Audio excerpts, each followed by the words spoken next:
You're watching Space TV, the only platform for sustainability projects, architecture, construction, and engineering. Watch Space TV from Vegas Media.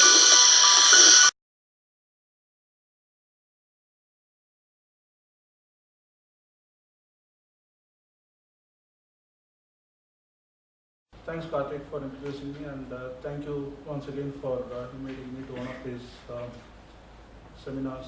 I have been a regular, you could say, at many of the UBM conferences, sometimes sitting in the audience, most times sitting in the audience, and sometimes standing in front of you. Most times, I would say, practically all the time I've been here, learned a lot, so thank you once again for calling me over here. A very good morning again to all of you. Well, there are three days, I believe. So the second and third day are going to be more of the conventional power. So today we start with renewable, which is good because I think this is what is really making a lot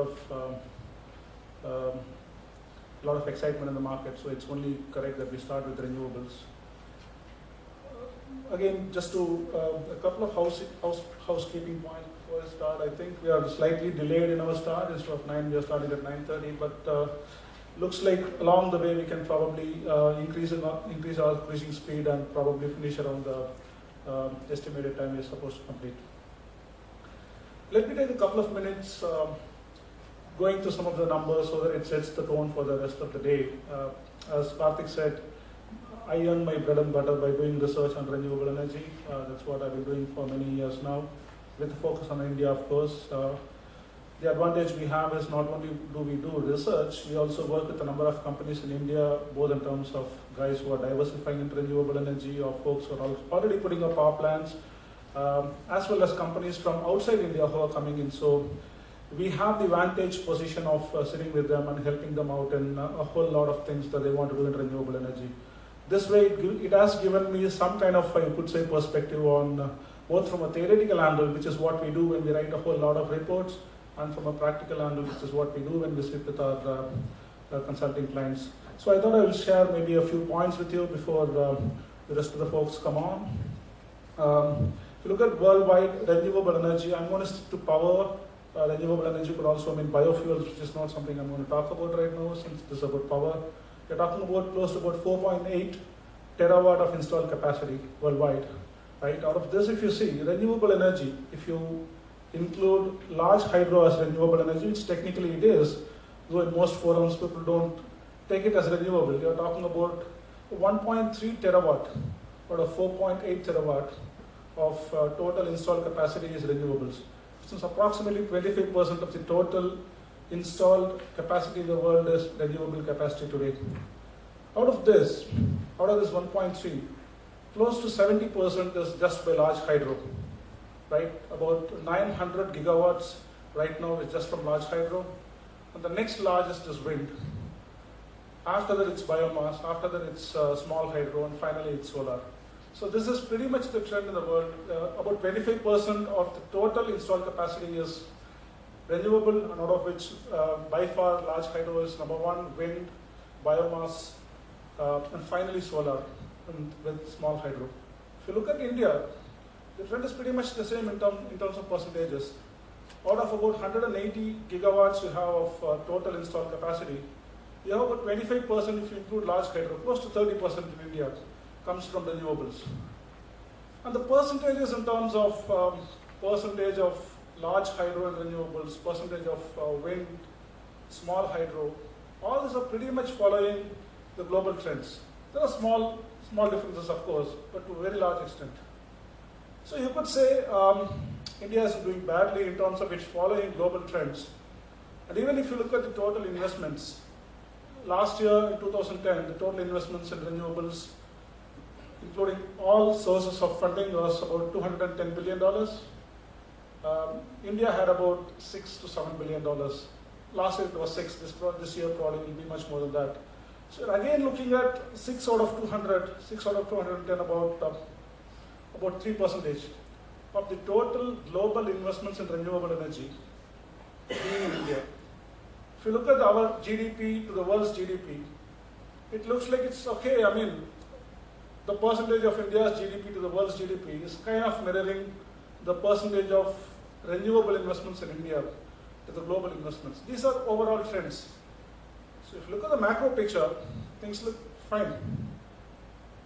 But my feeling is, and probably many of the folks who are going to talk later today will also throw some light on it, there are lots of micro trends where India is quite different in terms of financing and investment when it comes to, not just financing investments, when it comes to renewable trends. There are quite a few micro things where India is quite different. Some of them I can probably list out. One is, if you look at the development of many of the renewables, especially in Europe today, last 2 or 3 years, the real emphasis has been on decentralized solar rather than large grid-connected solar power. Whereas in India, even though the government is, we have somebody from Planning Commission, he probably can add a few things. Even though the government is very keen on distributed solar, what we keep hearing to a very large extent from solar is centralized solar power. So that is one big difference I see between at least Europe and India, where the emphasis in Europe seems to have dramatically shifted, especially in Germany and Italy, towards distributed solar, whereas in India, I think it's still pretty much the centralized solar. That is one negative I see in terms of when I compare India with the rest of the world. Another negative probably is the policy implementation. I think there was another seminar, I'm not sure if it was a UBM seminar, where a person from, I think MERC, if I remember, referred to India as a soft state, where we have all the good intentions, but when it comes to implementation, these are not really very well implemented. So we are a fairly soft state where policy implementation is not so good. So that's in the case of solar, it's been fairly good. But if you really look at a few other sectors like biomass, biofuels has been pretty much a non-starter.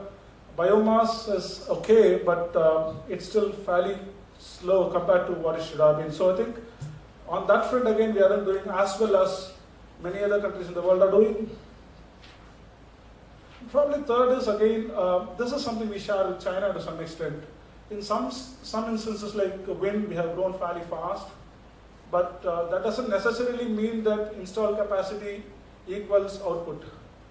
Many of you might be knowing it's a fairly open secret that more than 1,000 megawatts of wind farms in Tamil Nadu weren't generating power and probably aren't generating power even today because there is no evacuation system available. These are some negatives I see when you compare with what's happening in Europe. Overall trends seem to be good, India seems to be on par, but when you come to micro, you see there are serious differences, be it the emphasis on distributed there versus centralized over here, the emphasis on actually implementing policies, at least in some countries in Europe, versus the implementation being fairly poor over here, and finally the state of the infrastructure for evacuation and things like that, there's a lot to be desired. So these are some negatives I see. I thought I will reserve the good news for last. There are some positives as well in India. If you really look at overall global trends, in India, wind has been a real success overall. Yes, there are some patches here and there which have to be stood up, but overall we have been doing fairly well. Out of 20 gigawatts of non-large hydro renewables that we have today, I think close to 15 gigawatts is simply from wind. Right? That's been a good success story, and yes, some things have to be kind of polished, but overall, I would say wind has been a good success story in India so far.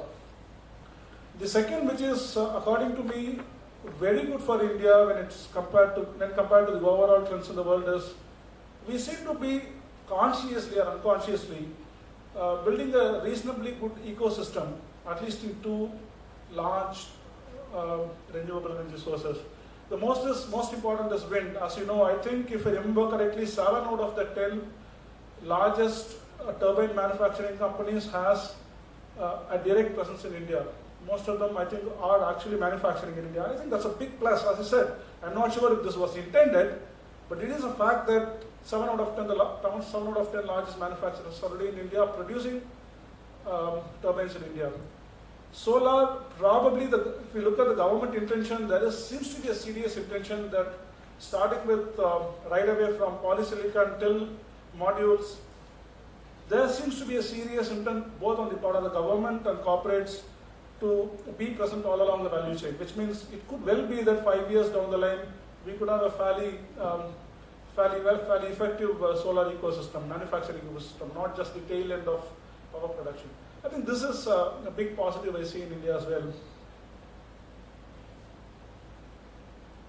That's, well, I guess, yeah, the last part I wanted to highlight was the fact that when the solar policy was announced 2 years back, overall, many people didn't believe that the government will actually go ahead with it. They thought, like we had similar policies, as I said, we had a biofuels policy, which still is a non-starter to a very large extent. Folks felt that this is probably going to go the same way. But I think the story is different today. We have done a tremendous job.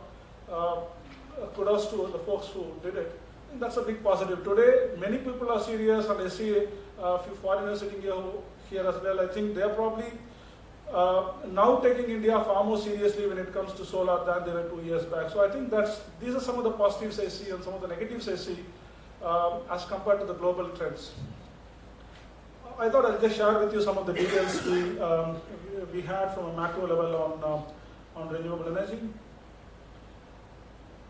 In front of all of us, we